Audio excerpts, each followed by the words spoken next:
자, 오늘 우리 시편 112편 말씀을 읽었는데요. 우리 1절 말씀 다 함께 화면 보면서 읽어보겠습니다. 자, 시작.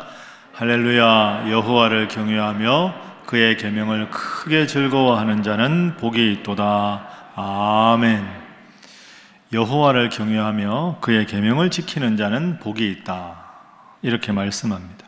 쉽게 말하면 2절 말씀에 보면 그의 후손이라는 표현이 나오니까 가정해 주시는 말씀이죠. 그러니까 가정이 하나님을 잘 믿는 가정이 되면 하나님께서 복을 주신다 하는 이런 뜻입니다. 가정의 중요성이야 우리가 말해 뭐 하겠습니까? 가정은 어머니의 모태와 같은 곳이 가정입니다. 아이들의 인격이나 신앙이나 모든 것이 다 가정에서 만들어지기 때문이죠. 근데 여러분, 가정의 주인이 누굴까요? 가정의 주인이 누굴까?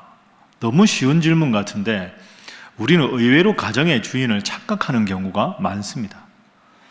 내가 가장인데 대부분의 아버지들이 가정의 주인은 나지, 그렇게 생각할 수 있죠. 그렇지 않습니다. 가정의 주인이 아버지가 아닙니다. 주인과 중심이 흔들리지 않아야 그 가정이 바로 서지 않겠습니까? 그런데 아버지들도 나이가 드시고 또 때로는 실수하게 되고 때로는 부족함을 참 많이 느낍니다. 이 중심이 되는 중심축이 흔들리지 않아야 되는데 아버지가 가정의 주인이 되면 아버지도 연약한 존재일 수밖에 없는 거죠. 어머니가 가정의 중심이 되면 어떨까? 사실은 대부분의 가정은 아버지보다는 어머니가 자녀들과 더 가깝고 더 깊은 대화를 많이 합니다. 그렇다고 해서 어머니가 가정의 중심이 될 수는 없습니다. 어머니도 연약한 한 인간이기 때문이지요. 그래서 중심축이 때로 흔들리고 연약한 모습을 많이 노출하게 됩니다. 그래서 오늘 1절 말씀이 그래서 중요한 거죠. 1절 말씀 다시 화면으로 여러분 보시면 여호와 하나님을 경외하고 그의 계명을 크게 즐거워하는 자, 저 말씀을 쉽게 표현하면 가정의 주인이 하나님이 되어야 한다 하는 거죠. 아버지나 어머니나 자녀들 다 함께 하나님을 중심에 놓고 하나님을 경외하고 하나님의 계명을 즐거워하는 가정이 되면, 가정의 중심이 하나님이 되면, 그리고 가정의 중심이 하나님이 되어야 그 가정이 하나님 앞에 큰 복을 받는다, 이런 뜻입니다. 다시 질문으로 들어가면 가정의 주인이 누가 되어야 하는가? 누가 가정의 주인인가? 하나님이 되셔야 합니다. 여러분의 가정이 온전히 하나님을 주인으로 모시고 하나님 주시는 큰 복 받아 누리는 가정 될 수 있기를 주님 이름으로 축복합니다. 지난 주간에 제가 아주 참 흥미있는 기사를 하나 읽었습니다. 여러분들, 지금 이 지구상에 존재하는 동물 중에 제일 키가 큰 동물이 뭡니까? 기린이죠. 공룡은 없습니다, 이제, 그죠? 현존하는 동물들 중에 제일 키가 큰 동물은 기린입니다. 그런데 우리가 잘 모르는 기린한테는 큰 걱정거리가 하나 있답니다. 그게 뭐냐? 키가 너무 커서 걱정입니다. 이 기린의 가슴에 심장이 있을 거 아닙니까? 근데 심장에서부터 이 목을 통해서 머리 쪽으로 이렇게 온몸에 혈액이 순환이 돼야 되는데, 피가 공급이 돼야 되는데, 그러기 위해서 키가 너무 크니까 기린의 심장에서부터 기린의 머리까지가 3m가 넘으니까, 쉽게 말하면 기린의 혈압이 얼마나 높겠습니까? 그죠? 몸 구석구석까지 다 피를 공급하려면 이 혈압이 높을 수밖에 없죠. 그러니까 기린의 평균 혈압이 160에서 260 사이랍니다. 그러니까 우리 인간보다 2배 이상 높은 거죠. 그래서 기린이 심장이 아주 두껍고 튼튼합니다. 기린의 심장의 무게만 11kg. 그래야 멀리까지 힘껏 심장이 힘을 받아서 피를 공급할 수 있으니까. 그럼 기린의 고민이 뭐겠습니까? 우리 사람 표현으로 하면 고혈압입니다. 고혈압. 너무 혈압이 셀 거 아닙니까? 그런데 문제가 언제가 제일 위험하냐? 기린이 물 먹을 때. 여러분, 기린 키가 5m인데요 물을 마시려면 고개를 숙여야 될 거 아닙니까? 그러면 심장에서부터 목을 통해서 이 머리 끝까지 피가 몰릴 거죠. 그러면 머리가 아래로 내려가면 그 강한 혈압이 머리 끝까지 이렇게 치솟을 거 아닙니까? 콱 하면 이 뇌 쪽에 얼마나 혈압이 높아지겠습니까? 그러니까 사실은 기린이 물을 먹는 그 순간은 우리 인간으로 표현하면 뇌출혈로 죽을 가능성이 제일 많을 때가 기린이 물 마실 때랍니다. 물을 안 마실 수는 없고, 물을 마실 때 온몸의 혈압이 목을 통해서 머리 끝까지 몰리니까 뇌출혈이 올 수밖에 없다는 거죠. 근데 신기한 게 있습니다. 여러분, 뇌출혈로 죽는 기린 보셨습니까? 없습니다. 논리적으로 생각하면 물을 마시기 위해서는 고개를 숙여야 되는데, 그러면 심장보다 머리가 낮으니까 혈압이 아래쪽으로 몰리면 목을 통해서 머리 끝까지 혈압이 꽉 차면 급속으로 뇌출혈이 생길 것 같은데 뇌출혈로 죽는 기린이 없다는 거죠. 어떻게 이게 가능할까요? 그래서 기린이 물 마실 때 보면 다리를 옆으로 한껏 벌립니다. 좀 더 그걸 만회하기 위해서. 그렇더라도 고혈압과 뇌출혈의 위험은 없어지지가 않죠. 근데 신기한 게 있는데요. 기린이 물 마시는 시간이 보통 한 25초 정도 된답니다. 근데 그 기린이 물 마시는 25초 동안에 딱 물 마시를 그때만 영어로 원더넷이라고 하는데요. 자동 혈압 조절기가 작동합니다. 그러니까 물 마시는 그 순간에는 자기도 모르게 자동 혈압 조절기가 그 시간에 완충 역할을 해서 뇌 쪽으로 혈압이 강하게 쏠리지 않도록 막아준다는 거죠. 그래서 뇌출혈로 죽는 기린이 없답니다. 제가 이걸 보고요, 야, 참 하나님 대단하시다. 여러분, 이걸 어떤 논리로, 어떤 과학으로 설명하겠습니까? 물 마시는 딱 그 순간만은 하나님께서 고혈압과 뇌출혈에 걸리지 않도록 기린의 몸을 기가 막히게 그 순간 알맞게 설계를 하셨다. 참 섬세하시고 참 자상하신 하나님이다. 이런 생각을 저절로 하게 됐습니다. 이 기린 한 마리가 살아가기 위해서도 하나님께서 이렇게 하셨는데, 우리 가정에 아버지가, 어머니가, 할아버지가, 할머니가, 아이들이 다 하나님 말씀대로 살고 하나님께 예배하고 하나님 중심으로 살아가면 하나님께서 얼마나 큰 복을 주시겠습니까? 온 가족들이 주일이면 하나님 앞에 예배해드리고 평상시에도 하나님 잘 섬기면 얼마나 큰 복을 주시겠습니까? 문제가 하나 있죠. 근데 그 하나님을 중심에 모시고 싶은데 하나님은 눈에 보이는 분이 아닙니다. 하나님께서 이 앞에 딱 앉아서 모든 말씀을 해주시면 예, 그렇게 하겠습니다 하고 싶은데, 하나님은 우리 눈에 보이는 분도 아니고 우리 가정에 뭐 안방에 차지하고 앉아 계신 분도 아니죠. 그러면 하나님을 중심으로 모신다는 게 무슨 뜻일까요? 그래서 하나님이 이 성경을 주신 겁니다.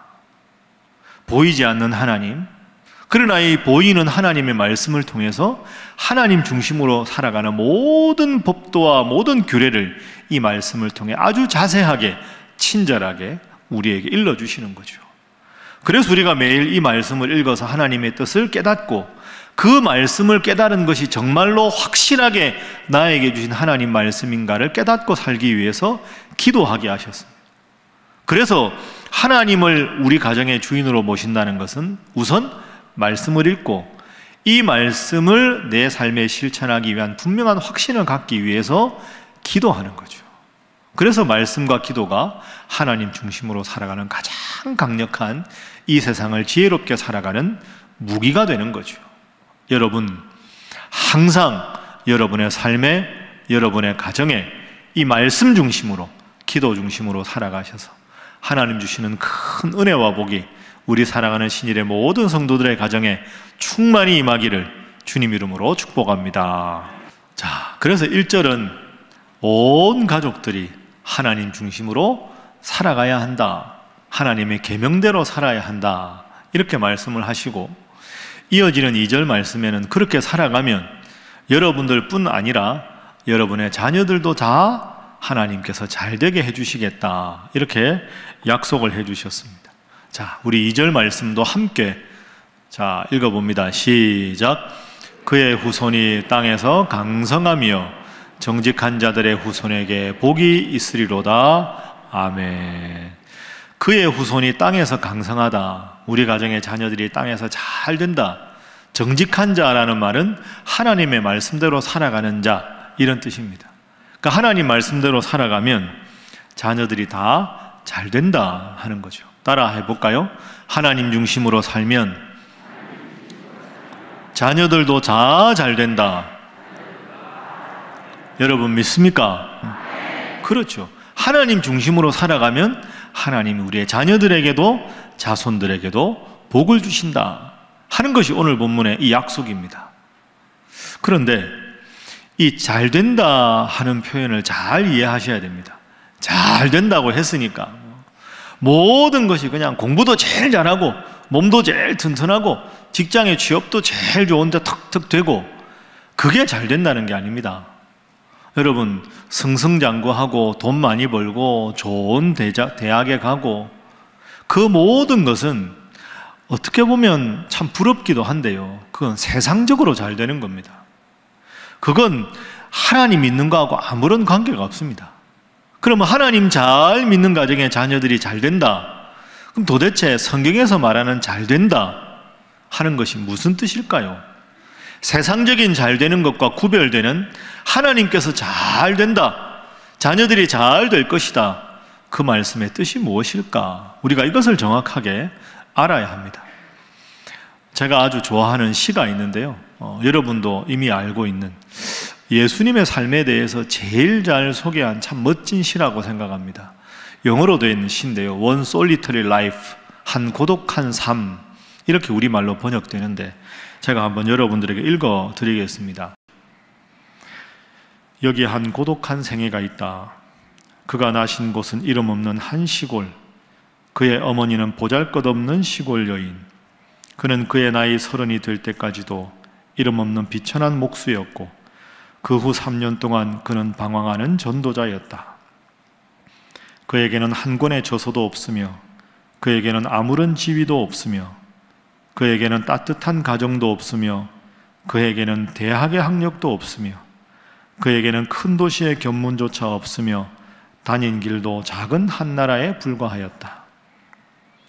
그에게는 세상에 위대한 것이라고는 하나도 없고 내어놓을 수 있는 이력서는 단지 한 몸뿐이었다.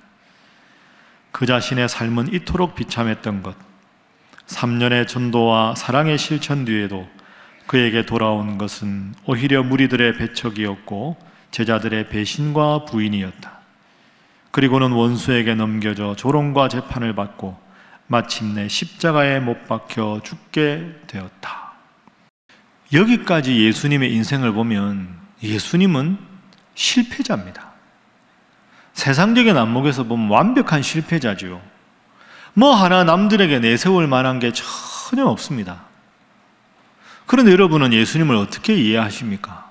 우리는 예수님을 결코 실패자라고 이해하지 않습니다. 그 이유가 무엇일까요? 그 이유는 이 시의 뒷부분에 나옵니다. 제가 읽어드리겠습니다. 하지만 그 뒤 2000년이 지난 오늘 그는 인류 역사를 이끌어온 중심인물.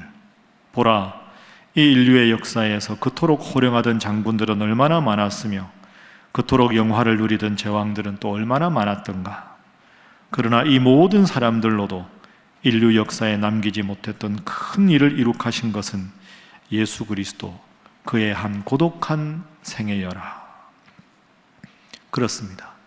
예수님은 십자가에 달려 돌아가실 때까지 완벽하고 불쌍한 실패자로 보였습니다. 그의 죽음에 제자들도 다 도망을 쳤습니다.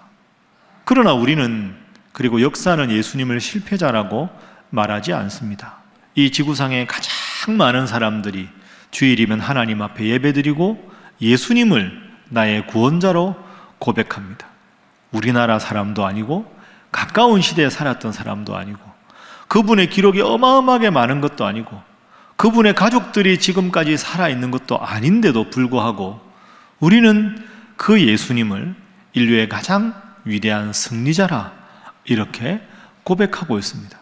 그 예수님께서 나를 구원해 주신 그 은혜가 너무나도 감사해서 오늘도 어김없이 주일 이런 시간에 이렇게 우리는 예수님을 구원자로 모시는 믿음을 가지고 예배를 드리고 있는 것입니다.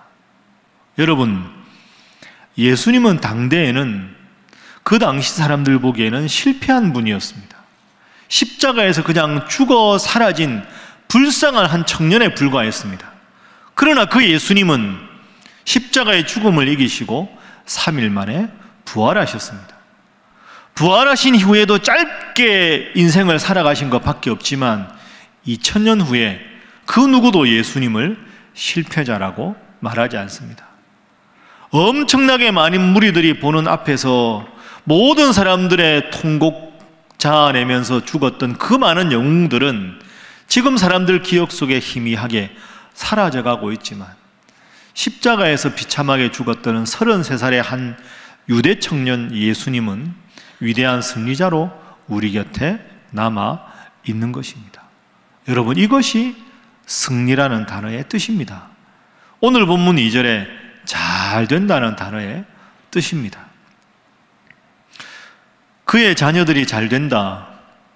여러분, 여러분의 자녀들을 지금 어떻게 바라보고 계십니까? 아이고, 목사님, 잘 되기는커녕 참 한숨이 나오고 답답합니다. 그런 자녀들이 있습니까? 여러분, 기다려 주십시오. 대기만성이라는 말도 있지 않습니까? 어릴 때 일찍 철드는 애도 있고 좀 철이 늦게 드는 애도 있죠. 지금은 부족해 보이지만 거목이 처음부터 거목인 경우가 있습니까? 다 묘목에서 시작해서 점점 자라간 거죠. 오늘 말씀을 여러분 꼭 기억하십시오. 하나님을 경외하고 가정의 주인이 되면, 가정의 주인이 하나님이 되시면 하나님은 그의 자녀들을 반드시 책임지신다. 이 말씀 꼭 기억하시고 여러분의 자녀들 우직하게 믿고 기다려 주어서 정말로 여러분의 자녀들과 자손들이 잘 되는 복이 임하기를 주님 이름으로 축복합니다. 자, 다시 한번 옆에 분들과 인사하겠습니다. 자녀들을 믿고 기다리시기 바랍니다. 자, 한 번 더 인사합니다. 다 잘 될 것입니다 하겠습니다. 다 잘 될 것입니다. 오늘 본문에 주님께서 친히 우리에게 약속을 하셨기 때문이죠. 여러분 알고 있습니다. 기다리는 거 쉽지 않습니다. 기다리다가 막 폭발할 때도 있고 답답할 때도 있고, 그죠? 자녀들 봐도 그렇고 때로는 배우자를 봐도 그렇고, 하나님, 내가 이렇게 열심히 기도하는데 오늘 온 세대 예배인데 우리 집 애들은 예배당에 한번 나오기가 이렇게 오래 기도하는데 힘듭니다. 우리 남편, 우리 아내 함께 좀 온 세대 예배 함께 나와서 예배 드리고 싶은데 그게 이렇게 힘이 들지 몰랐습니다. 여러분, 그런 마음으로 지금도 무겁게 예배 드리는 분들 있으실 겁니다. 제가 이야기 하나 해드리겠습니다. 이거 실제로 있었던 일인데요. 한 가정이 있었는데요. 이 부인 집사님이 열심히 신앙생활 하는 분입니다. 남편 교회 좀 가자고 평생 소원이라 그래도 안 오는 겁니다. 남편이 20년을 기도했는데 남편이 예배당에 한 번만 가자 그래도 안 옵니다. 어느 날 주일 아침에 이렇게 밥을 이렇게 먹는데 남편이 갑자기 정말 느닷없이 생뚱맞게, 여보, 오늘도 교회 가지? 네, 가야죠. 같이 가자. 이러더랍니다. 나도 갈게. 교회 가자. 너무 이 부인 집사님이 기뻤다는 거죠. 이게 무슨 일인가? 계기도 없이. 정말 이렇게 물어서 또 마음 변하면 안 되잖아요. 그래서 고맙다고, 그러고는 다 채비를 아주 예쁘게 깔끔하게 남편도 멋진 옷을 입혀서 함께 예배당에 갔답니다. 예배당에 가는 내내 이 부인이 마음으로 기도했답니다. 하나님, 오늘을 계기로 우리 남편 꼭 교회 다니고 구원받게 해주세요. 그렇게 기도하고, 그렇게 기도하고 가다가 기도 하나 더 할 게 있다. 하나님, 오늘 우리 목사님 설교하시는데 꼭 우리 남편을 위한 본문, 우리 남편 교회 잘 다닐 수 있는 내용으로 꼭 설교하게 해주세요. 여러분, 그 기도는 하나님이 들어주실까요? 이미 본문 다 잡았는데, 그죠? 하여튼 너무 간절하니까 그 기도를 하고 가셨답니다. 그리고 이제 예배당에 와서 이렇게 기도 딱 하고 제일 먼저 주보를 펼쳤다. 오늘 목사님 설교 본문이 뭘까? 딱 봤는데요. 창세기 5장 1절 이하의 말씀. 창세기 5장 1절이 뭔지 아십니까? 족보입니다. 아담의 계보는 이러하니라. 아담이 몇 세에 누구를 낳고, 아담이 몇 세에 죽고, 그의 후손은 몇 세에 죽고, 그의 후손은 죽고. 이게 오늘 본문이었다니. 하나님, 하필 본문이 왜 죽고입니까? 이거 어떻게 하면 좋습니까? 시험 들었습니다. 근데 그러면 안 되잖아요. 여호수아 1장 강하고 담대하라. 하나님, 강하고 담대하게 목사님 말씀을 잘 듣겠습니다 하고 이제 설교를 목사님 설교를 경청을 한 거죠. 남편하고 아내가 같이 앉아가지고 열심히 말씀을 듣는데, 들으면 들을수록 이 부인 집사님 마음이 무거워진 겁니다. 큰일 났다. 오늘 이 내용은 우리 남편이 듣고 교회 나올 내용이 아닌데, 그런 마음이 계속 부인 마음에 들더라는 거죠. 그렇게 무거운 마음으로 설교를 들었습니다. 큰일 났다 이거. 남편 예배당에 나오기는 글렀구나 이런 생각하고 있는데, 예배 다 마치고 나가는데 이 남편이 볼펜을 탁 꺼내가지고 등록카드에 이름을 딱 쓰더라는 거죠. 등록하겠다고. 너무 놀란 겁니다. 이 부인 집사님도 자기 생각에 내가 은혜를 못 받았는데, 남편이 은혜 받았을 리가 없는데 등록카드를. 시침이 뚝 떼고 모른 척하고 집에 와서 이제, 여보, 당신 오늘 교회 등록했어. 너무 고마워 하면서 정말 궁금했던 걸 물었다는 거죠. 당신 오늘 목사님 설교 은혜 받았어요? 어떻게 20년 만에 교회 왔는데 등록할 생각을 했어요? 남편이 아주 무표정하게, 내 성경도 잘 모르고 한데 오늘 목사님 읽어주신 성경 본문을 보니까 죽었더라. 사람 결국 다 죽는 거잖아. 사람 다 900년을 살아도 800년을 살아도 다 죽잖아. 그럼 나 이렇게 살다 어느 날 죽을 텐데, 내가 죽은 다음에 어떻게 될까? 내가 설교 말씀 들으면 생각하니까 나한텐 대답이 없어. 나는 죽는 게 분명한데 죽는 다음에 어떻게 될까? 나는 대답이 없는데, 성경은 죽으면 목사님께서 천국 간다 하니까 나는 대답이 없고, 성경은 천국 대답이 있으니까 나는 이제부터는 교회 잘 다니기로 했어. 이렇게 대답을 딱 멋지게 하더랍니다. 부인 집사님이 너무 기뻤다는 거죠. 자, 여러분, 이 이야기가 실화인데요, 중요한 교훈이 있습니다. 하나님은 우리가 측량할 수 없는 분입니다. 죽고를 통해서 구원 얻을 수 있도록 하나님께서 준비하시는 분인 줄로 믿습니다. 그러니까 우리가 때로는 너무 우리의 짧은 소견으로, 우리의 시간 계획으로, 우리의 의지대로, 우리의 의도대로 하나님이 움직여 주시기를 바라다가 자기 풀에 꺾여서 자기가 실망하고 자기가 좌절하고, 하나님은 여전히 계획이 있으신데, 하나님은 여전히 많은 깊은 뜻이 있으신데, 우리 스스로의 판단으로 우리가 스스로 자꾸 보채고 힘들어서 너무 조급해서 마음을 닫아버리는 경우가 있는 거죠. 여러분, 문제는 우리의 조바심입니다. 하나님은 다 계획이 있으십니다.